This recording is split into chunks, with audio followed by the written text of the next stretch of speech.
This is Good Morning Uganda Extra.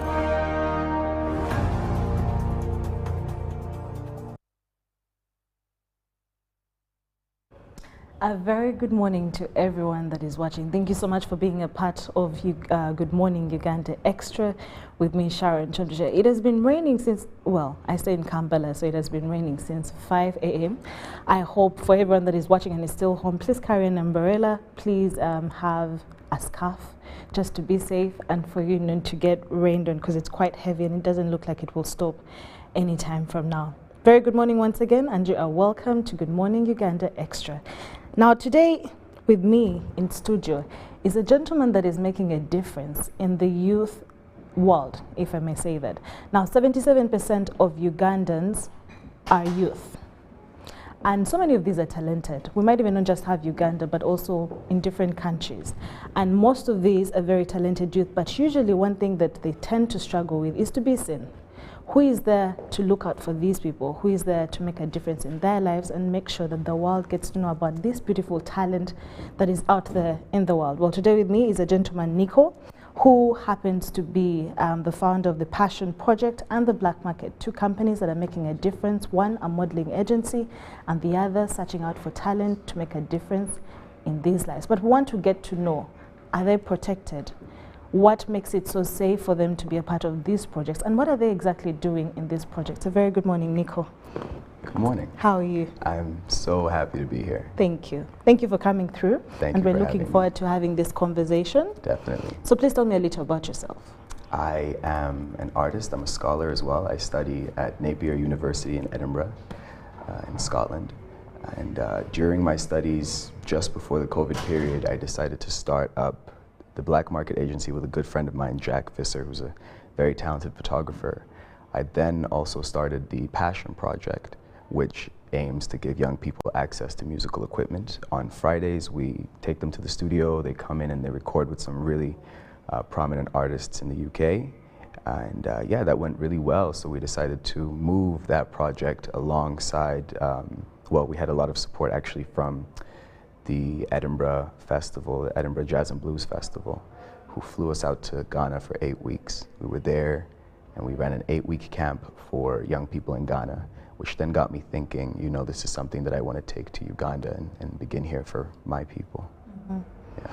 Yes, I get you got the inspiration from Ghana, from you traveling to Ghana. I got the inspiration of making the connection with travel from Ghana, because what we did actually was an exchange program. So young people from the UK left. Yeah, we were in Ghana for 8 weeks, and then for 8 weeks, young people from Ghana went to the UK. So then I thought, wow, this is something that I should actually bring to Uganda as well. And you know, in this current climate, the way things are going, I think that's something that would really invigorate the youth and get people excited to do something different. Do you love music? Why music?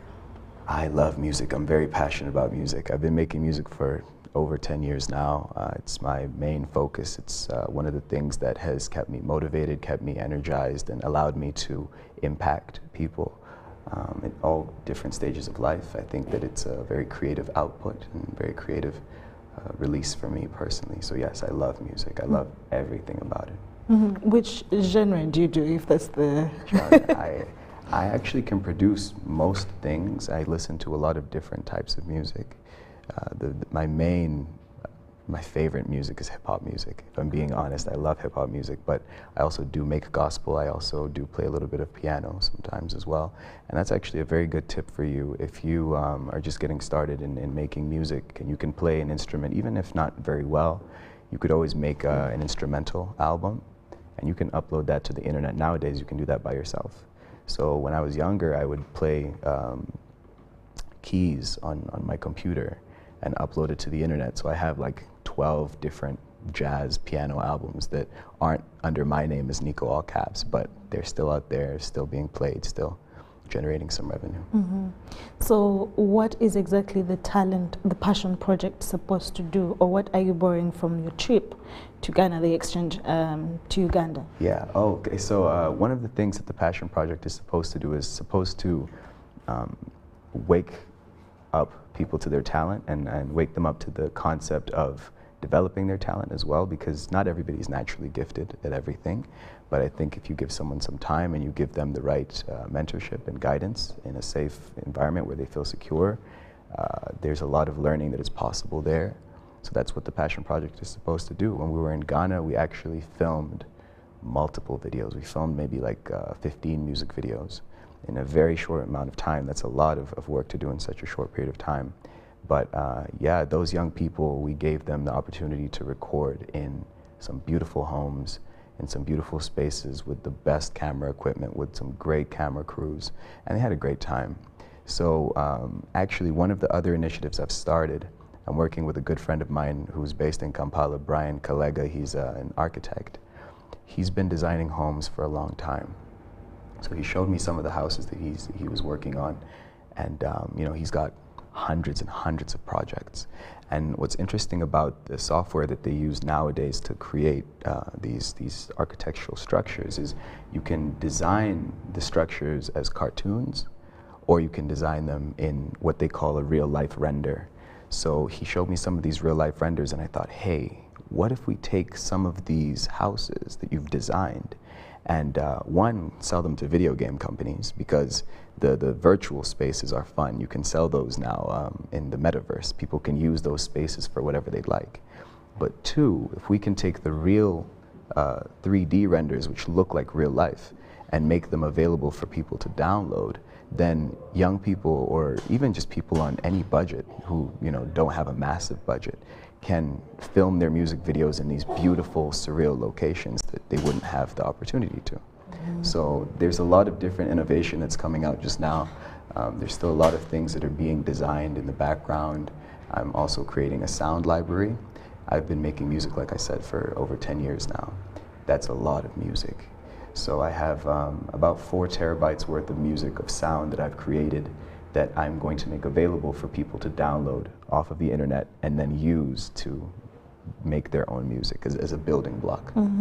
Yeah, so I love to give people opportunities, and it's a way of me putting more of my work out there into the world. You also have the Black Market? Yes, yeah, the Black Market Agency is a very, very fun part of what I do as well. It's a modeling agency that is currently based in Scotland, but we recently just started working in Ghana, and we are now beginning work in Uganda as well. We're looking for models. We're looking for young people who are interested in the arts in general, but even actors, actresses. The concept with that was to put black faces on television, put black faces in media, and we've actually done very, very well. We've been featured in some huge magazines on the covers. We've been featured all the way through magazines. Recently I was featured in a magazine called Shuba. They gave me 9 pages just straight, which was really, really exciting for me. That was a big thing for me. And I actually put that in a song. But we've been featured in Vogue. Some of our models and some of our friends as well within the agency are working very, very closely with some massive publications. So it's really good that we started that. It was good. It was just the perfect connection. And that's another tip for you as well. If you're an upcoming artist in the country, anywhere you are, and you don't have the budget to pay for models or pay for houses. For example, like I said, if you need to download a pack for a house, I'm building something for you. But if you need models in your music videos, start an agency. You know, help people to find work, and you can actually get work done for you at a much lower rate because you're supporting an ecosystem. You're building something that supports everybody. Yeah, so that's why I did it, because I would go to modeling agencies and they'd tell me, hey, it's gonna cost you £400 per model, and I need maybe like 6 or 7 people to make the vision come to life, and I didn't have the budget. So then I just started an agency, and now we work with over 90 people, and it's much more affordable, and people get work done, and people get published.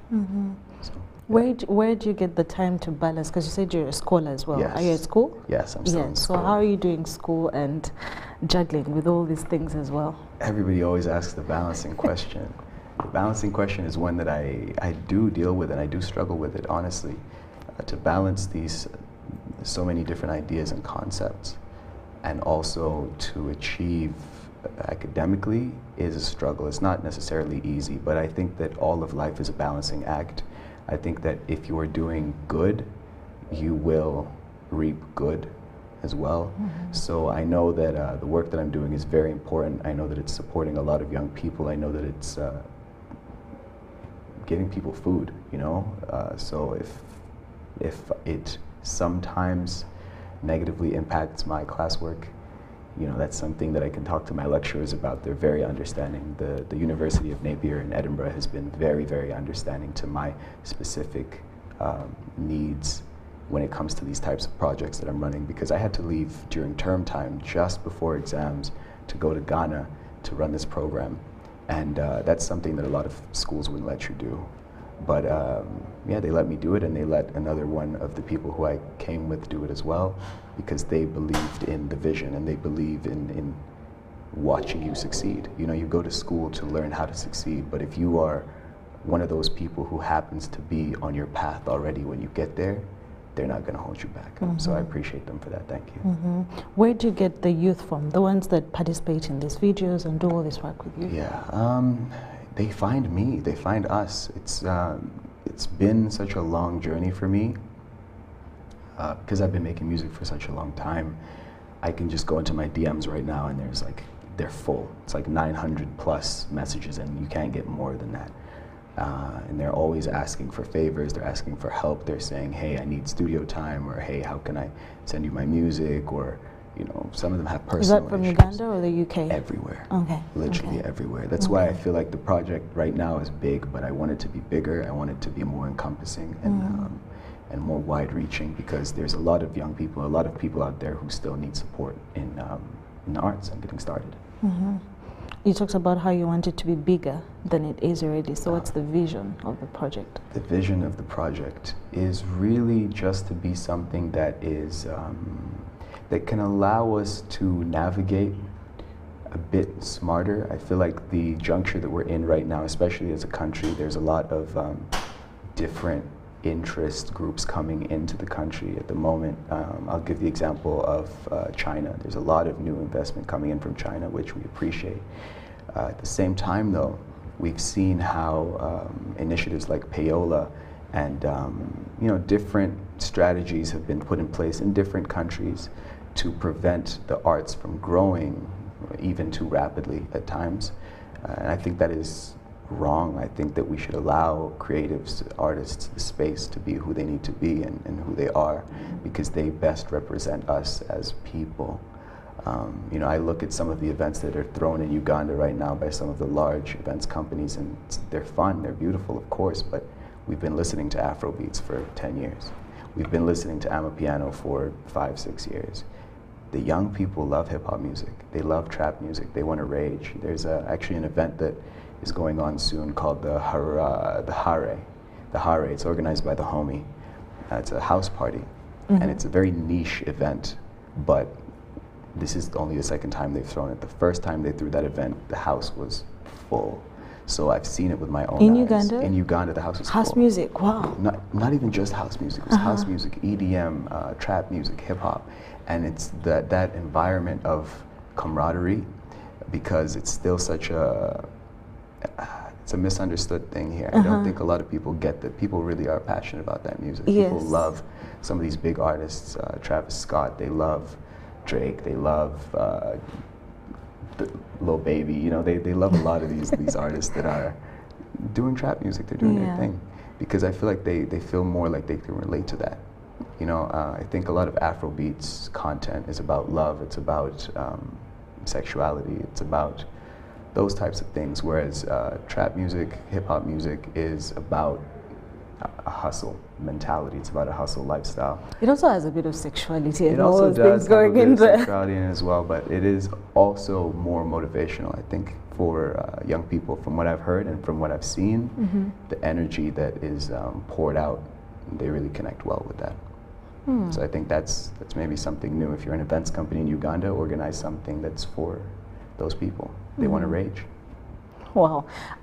There's a time I was talking to a friend, and we're talking about how music, for example, from Nigeria and South Africa, Amapiano and Afrobeats and all this is really like why it's trending. And we sort of, when you go to YouTube, your first ad, one of those ads when you're looking for music will be like one of Burna Boy's songs. Just in between you listening to something else, they're just playing it. When you go to your Facebook or something, when you go to TikTok, it's a song that someone's dancing to. So don't you think that maybe they're more aggressive in the industry, and because it's something that sort of connect with because of our culture, maybe that's why it's more trendy and more known in Uganda more than the trap music, the hip hop. Those are like sort of the cool kids or cool people that might vibe to that. So don't you think it's really about, you know, culture, but also how aggressive, I guess, Nigeria and some of these countries have become? I hear you. I think that's a very good question. It sounds like a question about potency when it comes to advertising and strategy. Yes. I think that our music industry has misunderstood the concept of direct foreign investment. I feel as though direct foreign investment? Yeah. Okay. When it comes to music? Yeah, when it comes to music, I think they have. I think that there's different reasons for it. I think mostly it's reactional, like you're saying. People seem to enjoy that music more, but it's completely reactional. If you were to, personally, this is just my opinion. Nico, yes. I think that our music industry has relinquished their duty of care to the Ugandan artists to create foreign markets for them. I think this is because people's interests are wider nowadays than they are deep. And I think that that is a very risky strategy for any large events organizer or NGO or GO to take moving forward. You know, I think the single most impactful foreign to domestic import that we have right now and that is growing and coming is digital and formatted social media. True. So I think we need to really, it's bought, paid for human commercial interaction, right? Like that is where a lot of money is moving right now. And the Nigerians are doing well, but they're also doing well because we are supporting them in their journey to do well, more so than I think we're supporting our own people. And it's a shame. I think that there's a point where people reach, there's people who are in positions of power, and as we get older, we develop, this is a direct quote actually from an author I like, as we get older we develop learning difficulties that are, we gain smugness and we don't like to take advice.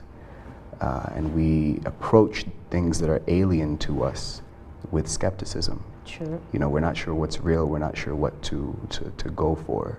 Once a horse is running, people don't like to change course. But I think that what is really important as we move forward is to understand that the reason that we even are here is because of creative people and people who took chances and took risks to begin Afrobeats, to begin these industries. Our parents used to listen to music from all over Africa. They did, and we still have massive acts in the country today, like Reggae D, for example, huge influence. My parents, I'm sure, listened to him. There was also a Frigo band. Yes. Wow, and lots of bands from Kenya, but I feel like we've lost that support for our musicians here. Interesting. Yeah. There's something that you said that I want to touch on. You talked about how now people have, I guess, their needs are wide instead of deep. Yeah. What does that mean? Their needs being wide, I think that people have a very short attention span, and that's actually part of the reason why I charge what I charge, regardless of what's going on in the economy. I need to be able to meet my targets and provide for the people that I'm providing for. This width of interest is fine, but it's very shallow. So the reason that people's vision is like that nowadays, because you can pick up your phone, you see a video for 5 seconds, you get bored and you just keep going. You know, there was a statistic that I read about recently. I'm not going to get too into it because it was about a very specific thing that's not relevant here. But for example, you could go on Tinder and swipe and see more attractive people in 20 minutes than you maybe ever would have seen in your whole life 80 years ago. So yeah, I think that's part of the problem, keeping people's interest and keeping people's intrigue. Now, artists have generally been low paid. They, you know, for a long time, artists have struggled because, you know, we are, well, no, those who take the mantle of artists, I'm not gonna take that mantle today, but those who take the mantle of artists historically have been perceived and interpreted by bureaucracy, which has led to wider society painting us with painting artists with large brushstrokes as being evil, being immoral, being negative things. Now, this has really limited what I call personal social responsibility. I'll give you an example that I think a lot of people might be able to relate to. In certain countries in the world, you can buy a plot of land and build what I'm sure if you were building a piece of land, you'd build a beautiful home. Yeah, I can tell. Yes. You build a beautiful home. So the road leading up to your home might be, the main road might be flawless. But that last 40, 50, 60 feet that doesn't belong to you is bumpy, bumpy, bumpy, bumpy. So this beautiful palace that you may have managed to erect at the end of this road is left completely up to interpretation because the journey there is a bit rough. You see what I mean? So as artists, our journeys are a bit rough. And a lot of artists that I know have very good intentions. They're very well-meaning people. There are some who I've encountered who are not very well-meaning people. But I feel as though because of these wide brush strokes that artists in general are painted with, it makes it very difficult for those who want to do good because of the public scrutiny and because of the public interpretation, especially in a world where a lot of them don't need to. You get to a certain level where if you're famous enough, you can do 3 shows a year, 2 shows a year, and just disappear. So I think that is something that we should keep in mind as we move forward. We all, well, a lot of people can relate to the concept of not being able to do something that you want to do. You know, even if you wanted to build that road to your house, you're not allowed to. Yes, yes. You know, because it's just, that's how it's been interpreted. It's an act of disobedience to the powers that be. The law, and yes. Okay, so, but we have organizations that are supposed to be supportive to the artists, that are supposed to open up the market, that are supposed to help them when it comes to visibility. What do you think that they're not doing? I'll be honest with you. I'm not sure I'm not doing anything that they're not doing. I think we might all be doing the exact same thing. I think there needs to be more people doing what we're doing and doing what I'm doing.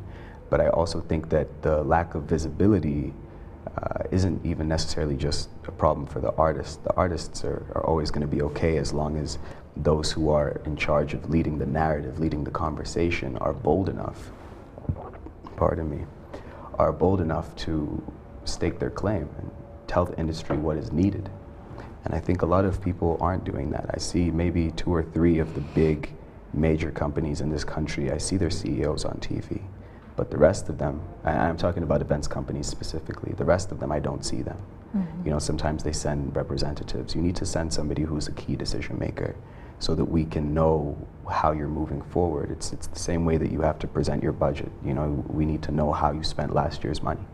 So this year, as you move forward, we need to know how you need us as an industry to support your artists, and there needs to be a lot more collaboration. I was actually saying this recently on a different occasion, that there's not enough people doing things for free anymore. When I started making music, I did a lot of stuff for free, and I want to thank the people who helped me get started. I first recorded my first mixtape when I was maybe 13 in my friend's bedroom. He was a producer. He was much older than me, but he was a friend of my older cousin, and he believed in my talent. You know, they gave me 8 songs. I recorded them, and they never charged me a penny. And they said, here you go, that's all you, royalty free, no questions asked. I took that music, uploaded it to the internet, and I went multi-platinum. Wow. 3 times platinum by the time I was 16 years old. So I had experienced that, and that came with a level of fame, a level of curiosity that I had never encountered before from my peers as well. And I think that a good thing that I do and that we do as a company is that because we are working with young people who are already attaining a certain level of success and fame and have gone through some of these hurdles, our young people have mentors that are their peers who they can say, look, I am going through this right now. I can reach out to Nico because I know that he's only like 7 years older than me, 5 years older than me, and he can tell me what to do, and they'll listen. We keep a lot of young people off drugs. We keep a lot of young people off of alcohol. We keep a lot of young people off the streets and out of negative things that they could be doing. And yeah, that's what we're doing differently. You're still going to school, so but most of the people or most of the youth that tend to get into the creative industry sort of want to drop out of school or feel like they need to focus on whatever creative work that they're doing. Yeah. How did your parents even let you do that at 13 years and then you're going multi-platinum and all this? It was there was times where they didn't necessarily understand the concept. And even to this day, there's times where we have to have lengthy discussions about what the next moves are, because sometimes they're very vague and very abstract. But like I said, there's a certain artistry that comes into being at this level. You have to be intelligent with your emotion. Another one of the people I really listen to is Sheila Gashumba, for example. She is a brilliant practitioner. I listen to her for her intellectual prowess, for her confidence, and for her business focus. She moves with the elegance of our national bird, the crested crane, but with the heart of a lion, right? Yeah. And I say this just to say that there is no one singular definition of what an artist is or can be. I think that people who decide to drop out of school in order to focus on music and then never go back are putting themselves at a great risk and at a great lack. You know, I was just talking right now about how I think that some of these massive owners of huge companies in this country and in other countries, for example, are maybe lacking in their development of new artists, in their hunting down new talent. So if they are already successful and you are still just developing, and you're going up against, it's the concept of inertia, right? So you're going up a hill that there's already people on top of the hill trying to stop you from getting up to. There, yes. So you need to be smart. You need to be just as smart as them and then even smarter in order to get over that hill. And once you get over the hill, you need to be kind enough and understanding enough to also allow others the opportunity to get there too. I think that's a big thing. Thank you, Nico. We'll just take a short commercial break and we'll be back with more on talent identification, what the music industry should do in Uganda, and how the youth can actually be supported or be a part of these projects for them to move from one step to another.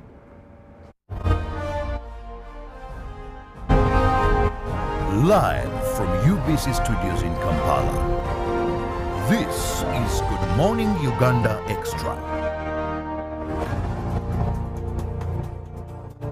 National Council for Higher Education will hold the 4th Annual Higher Education Conference on the 14th and 15th September 2022.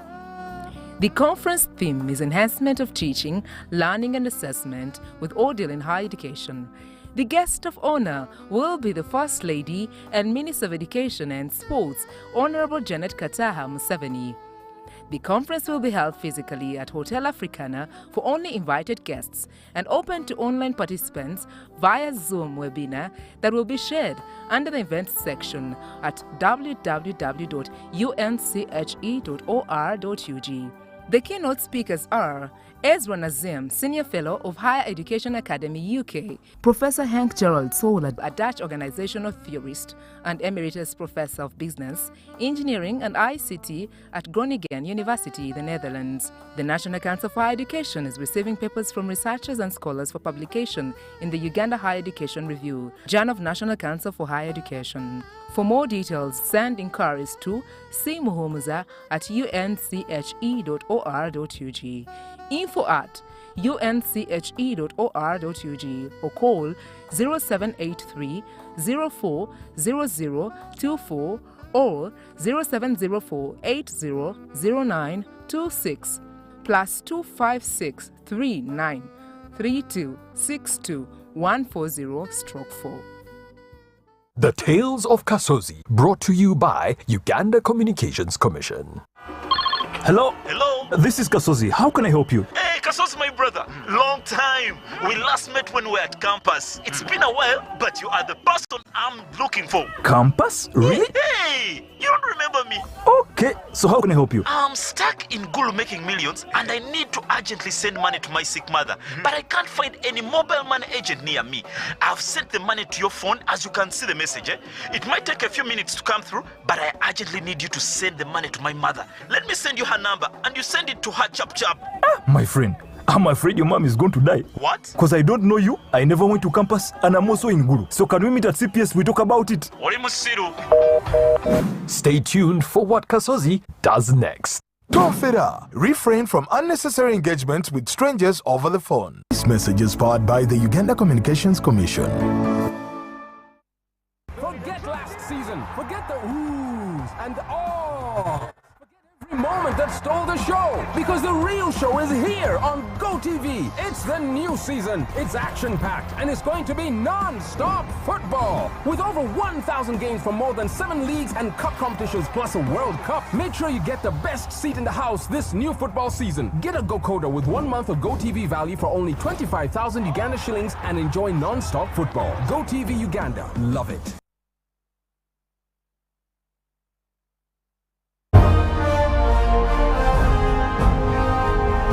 Live from UBC Studios in Kampala, this is Good Morning Uganda Extra.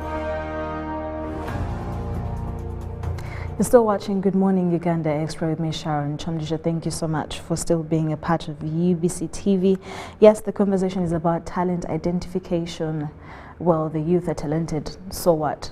And we're in studio with Nico, who is a co-founder of the Passion Project and the Black Market, doing amazing things for the youth. So Nico, when did you come back to Uganda? I came back in April. So you've been seeing this storming of different artists from other countries into Uganda. Yeah, I think we've had parties after parties. Oh my goodness. Big concerts of different artists. I think the only person who hasn't yet come this year is Burna Boy, and there was a whole rumor saying that he might come in, and he said, guys, I'm not coming to Uganda. Yes, that's not happening, so please don't get it twisted. What did you think about all those events? And we still have so many more coming. There's loads coming. There's loads coming. Yeah.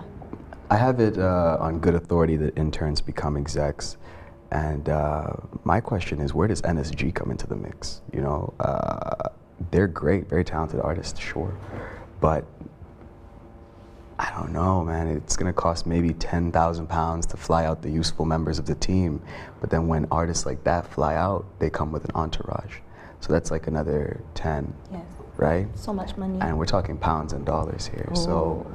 Why not give that, 100K, 100 mil? That's about, no, that's like what? Maybe let's say 80. Okay. More than 100 million? I think so. A pound is what, 5,000 now? Wow. Yeah, or even more. So why not give that to a local artist? Because we were just actually discussing the fact that these advertising budgets are getting obliterated by these new techniques that are coming into, such a sticky situation, because there's these apps that I've seen recently and these links that I've been seeing that provide, let's say for now, stable income for low income people. They just go on and watch a bunch of advertisements. But you've not heard of these? They're getting really popular here. And I don't know why they're getting popular, but I know that they were popular first in China and now they're popular here. So you just get on there and watch videos? Someone sends you a link, you go on there, you just watch a bunch of ads, and you're getting paid per ad, like let's say 200 shillings, and then you can withdraw once you get to like 100K. But if you watch all of the videos you watch in a month, you can make 1.2 M. So as an advertiser, like I was saying, as a marketeer, as a large NGO, as a events company, spending all of your money on these budgets for digital marketing is risky nowadays. But then billboards, no one cares, no one looks at them. Look at how oversaturated they're. You can see 100 billboards within 100 meters in driving in Kampala. How can you find something to pay attention to? So I think TV is still one of the best mediums of communication. That being said, yes, I have seen a lot of shows that have gone on, and I've been very impressed at how well they've managed to go on. But I've also seen how intensely they've had to be marketed. It's been a struggle. And what's interesting is I've actually been there at different intervals watching. So I think one of the big ones that took place was Tiwa Savage. Yes. But in order for the Tiwa Savage thing to blow up and go as far as it did, they were advertising at Levels Lounge in, where is that? Cementi, Levels, I don't know if you... Not sure. Anyway, Levels, it's a beautiful place, really nice. You should visit there. On Mondays, they have an event called Stress Clinic. It's really relaxing. They have comedians and everything. But yeah, so they came to Levels and they were advertising there. They went to a comedy club, they were advertising there. They go to, you know, great lengths to push and make sure that everyone knows that these shows are happening. I think that we need to focus on our superstars. We have guys like Navio here. We have influencers like Sheila Gashumba, who I've already spoken about, but she's huge. We have guys like A. Bryant, who will throw a fashion show at the end of the year and fill up Serena.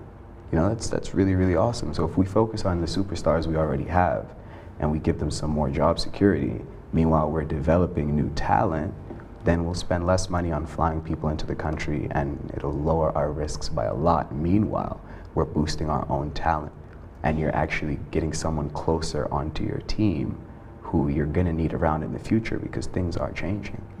You know, as things develop, who knows what's coming next. We had our own, I forget her name. She's in Swangs Avenue. Oh my God. Azawi. Yes, Azawi. Wow, Azawi. Azawi actually was in the studio 2 days before I was in the studio. It was Icon Studios. We were supposed to link up and talk, but I missed that. I apologize. I had no idea. I was busy doing something else, and then by the time I checked my phone, it was late. But Azawi is one of our most talented artists in this country. The lyrical content is beautiful. The voice, beautiful. Yo, I heard that song for the first time here this year. And my cousin Claudette from the US actually told me about that song. So Azawi's doing something right when it comes to marketing, when it comes to pushing. She's really, really pushing. And remember, there's a huge group of diaspora who are looking for that connection. They want to be involved in things that are going on in their home country.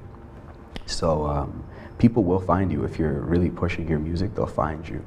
Because my cousin Claudette, she stays out in DC, Maryland, but she still found Azawi and showed me that song. And I was like, wow, this is good.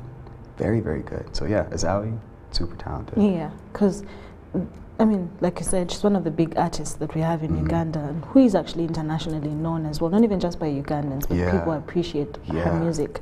And her turnout as well was like epic, like over the top when it came to her show, because she just had one as a Ugandan. So don't you think that it's also maybe, I'm glad you talked about artists like Navio and all, and there's an age group. There's a time when that was appreciated. Don't you think that right now, maybe because again we have the biggest percentage is the youth, they appreciate something that's different, and that's why they relate more to. Welcome to the conversation. To people like her, than maybe. I just realized I did not even say it, but like some people seated on the thrones. Yeah. Yes, thank you, we had you, but then, you know. That's the conversation that we're having. Yeah, and I didn't even say good morning Uganda, but good morning Uganda, and welcome to the conversation. Those are the thrones we're talking about. Yeah. There are thrones, and the gentlemen and the women who are up there, I'm going to also talk about Sheba. Wow, right? Talented. And she deserves to be up there, and Navio deserves to be up there, and Azawi deserves to be up there, but Azawi is part of our younger generation. I think she's one of our younger leaders. Keep pushing her, but also find some more young people to push. There's really a lot of really talented young people here. And I think that once the industry warms up to the idea of spending a bit more money on something exciting, you'll see something cool. So you believe organizations or companies that actually spend more money on their artists are the ones having these people trend? I think if you are an artist, you can do the most with the least. You can do the most with the least. You can do the most with the least. It's about doing the most with the least. It's especially in certain economies. It's about doing the most with the least. There's been times where I've managed to perform at huge stadiums, and just because I knew a guy who knew a guy who was a friend of a friend who showed them my music, and they were like, wow, come along. That's doing the most with the least. We all, well, not all, I don't want to take that for granted. A lot of people don't even have smartphones or have the power of communicating that way, but we all do have some means of communicating with others. I think that personal connections, interpersonal relationships are so important in this music business. And as we move forward, people are going to see that more. So the younger generation are interesting because we're very connected, but we lack communication skills. Have you noticed that? That is also a big part of what we started the Passion Project for. I was noticing that there's a lot of young people who might have skill, might have talent, but don't know how to put themselves in the right room, don't know how to vocalize or verbalize what it is they want to say. And then on top of that, when it comes to the actual artistry and the skill, they were lacking there too. So we teach them how to speak. We do public speaking events, and we teach them how to act as well and do theater. Those are other things that we do differently. So the Passion Project? Yes. Identifying the youth that are talented, to give them a go-ahead and a stepping stone of sorts. How do you make sure that it's secure for them, for example, if they're traveling or whatever they're doing, that they still have their rights, they're still listened to, and yet they're growing and being a part of this growing industry? Yeah, so that is a very, very good question, and one that is, I think, influenced by some of the things that are going on in Dubai, for example. Yes. And that's actually something that I was writing about in a paper recently, and I've been keeping a close eye on. There's a lot of young people who leave our countries here and go over to the Middle East and don't come back. Rest in peace to those people. There's a lot of people who go in search of greener pastures and don't make it. That being said, there's risks in everything. There is very, very low risk in the work that we do. We are funded very well by Edinburgh Jazz and Blues, and also by a few other partners as well. We work very closely with the government and with the regulations that are supposed to be followed in the UK. So I'm sure that my team and also the people that I work with keep a very close eye on all of the youth that do travel and then come abroad to work with us. And they take a very, very personal interest in making sure that everybody is not only okay, but safe. For example, while we were in Ghana, we had we were working on a program that wasn't quite working out well, and they were calling me constantly every day. They were like, hey, do you want us to cancel this? Do you want to come home? We can bring you guys home right now. And I was like, no, hold on. Like, hold off a minute, because the team is in constant communication with whoever's leading and with whoever is in charge of the projects whenever they go to the UK. And I said, hold off, because I'd spoken to the team. Everyone was still comfortable to be there, and they stayed. Nobody's there by force. Anytime that you feel like you want to go home, you can go home. That's one big thing. I think that's a major difference, and I think that coming from me as a Ugandan person, as a Muganda person, as a person who is also an African and sees himself as such, it is important for me to make sure that my people are safe, especially if they're pursuing my passion, because they're not only my brother in that they're, or sister in that they're African, they're, you know, chasing the same thing I'm chasing, that same vision, that same goal. So of course we look after all of the people that take part, and we always make sure people are safe. That's our #1 priority. How many people have you so far worked with and helped on this journey? Wow, it's been such a large process. It depends on a few different things. So for example, when we first started and I put out the commercial, I said, hey guys, I'm gonna be supporting young artists in the UK to make music. I had 22,000 people respond and say, hey, I want to participate. That was crazy. We did not have the capacity for that. But then a lot of them were actually spread out around the country, so not just in Scotland, but they were in England or in Wales or in Northern Ireland. So it became impossible. Some of them were in Europe as well. Meanwhile, we're going through the whole Brexit situation, so that then made more boundaries and more barriers. We ended up having about 100 people come to our first ever event, and we decided not to do auditions for the first year because we didn't want to limit ourselves, and we wanted to understand how this would work. Eventually we narrowed that down to about 60 people who would consistently keep coming, and then again we narrowed that down to 30 people who would consistently keep coming. Now that all comes into who do you elevate as you see them showing dedication, right? If you come for 2 weeks, you're gonna learn something, but you might miss an opportunity that's coming in 3 weeks or in 4 weeks. If you're dedicated, then of course we're gonna keep supporting you and keep pushing you up and keep prompting you to get to where you need to be. So we've worked with, I'm gonna just say hundreds of young people, but that might even be, I'm being very humble. There's been a lot of people who have wanted the opportunity, but like I said, we're not quite big enough yet to support everybody. What are some of the things that you help them with? We help them with recording music, we help them with vocal coaching, we help them with theater work, script writing, we help them with dance, drama, we do African drumming, we do guitar as well, keyboard, and we also teach them how to produce. We do production. We did a production camp in Ghana that was ran by one of our young producers who has actually come up through Passion for Fusion, which is a program that we work with very closely. They're literally our older siblings in this business that we do. So yeah, that's what we've done this year. I think next year we want to expand and do some different things as well, but that just all comes with demand. You know, what do people want to do? What do they want to learn? Yeah. So is it also just youth? Yes, you talked about how it's when you talked about when you sent out something that stated that you wanted people to know that you were willing to help out. Is it just the youth? Well, you've now cut out because you've been to Ghana, now Uganda, but is it just Ugandans? Is it just Africans, or anybody that is a youth and is interested in music?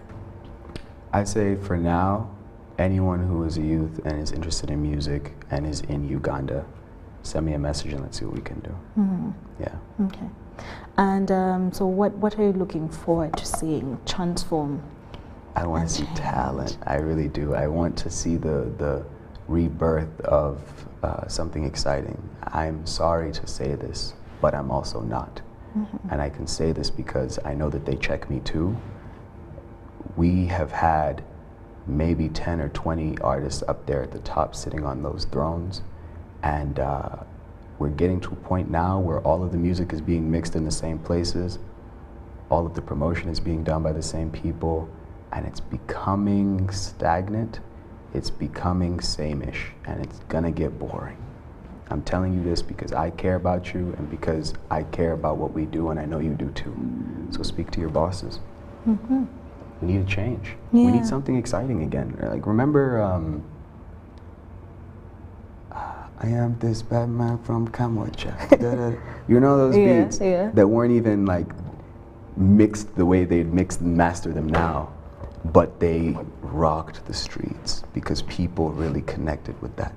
We need that that feel-good music back, not just these 808s and all of these drums that we've heard already. We've heard the beats, we know the flow, we get the vibe. Do something different, do something a bit risky. You're an artist, it's your job. What do you exactly get from helping the youth in the music industry? What I get mostly from it is the joy of doing something that other people aren't doing. I love that. That's one of the reasons why I got into music, because there was nobody doing that where I was from, and I thought, hey, this could be something fun, and it ended up being very fun and very practical for me, and now has brought a lot of success, just doing something I wanted to do because it was fun. Mm-hmm. So I like that. I like the challenge of knowing that I'm fighting giants, you know, I'm going up against dragons. I think that's a very important thing. You should not try and fight battles that you know you can win all the time necessarily.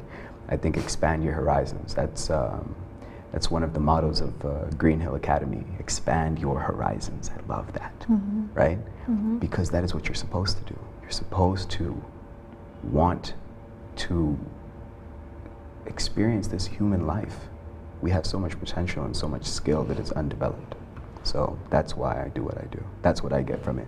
Seeing somebody on stage performing in front of tens of thousands of people and loving it, and they're loving it, and the music is a very emotional and spiritual connection. I love that. It's beautiful. You're very passionate when you talk about sort of rediscovering yourself in music and producing something that is not really out there, finding your creative niche. What's usually the process with that? How come for you you're able to get something different? You know what it is? It's loving the art, and it's being patient. It's being very, very patient. So because I'm a student, there's been times where, and because I largely look after myself, if I'm ever in a total, completely bound situation, I might reach out to somebody. But I largely look after myself through music, and actually there's been times where, for example, last year, I'm sure I made more than some of my lecturers. So I'm like, you know, what are you teaching me, right? But this is the truth, these are my facts. I think that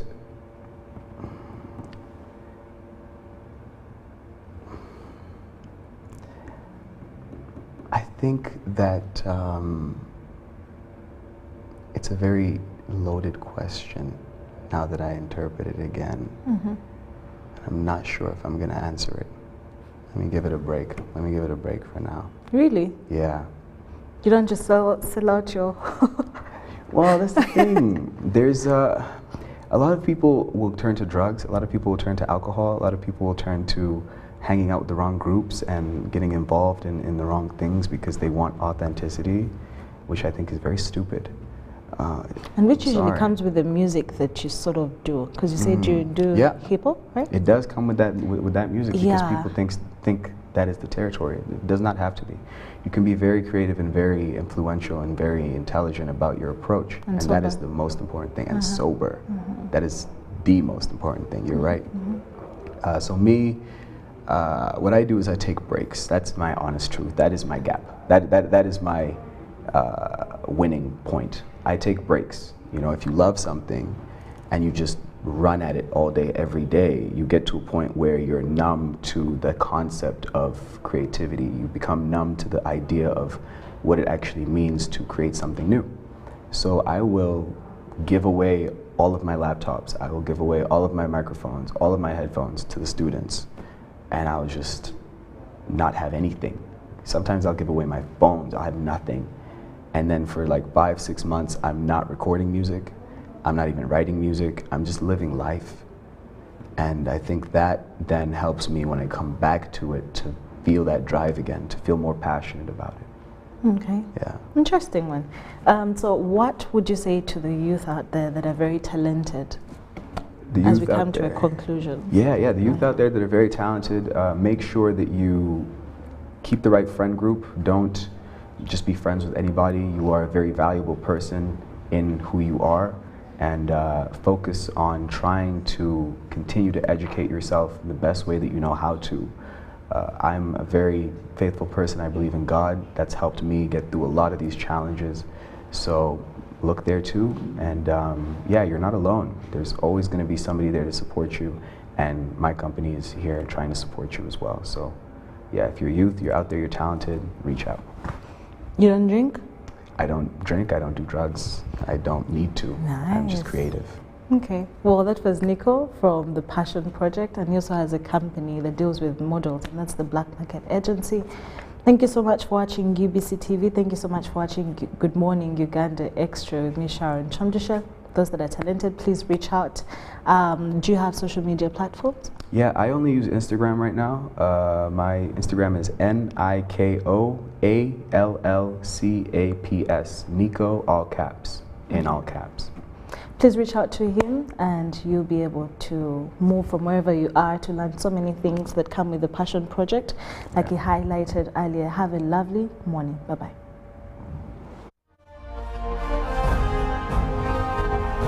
Live from UBC Studios in Kampala, this is Good Morning Uganda Extra.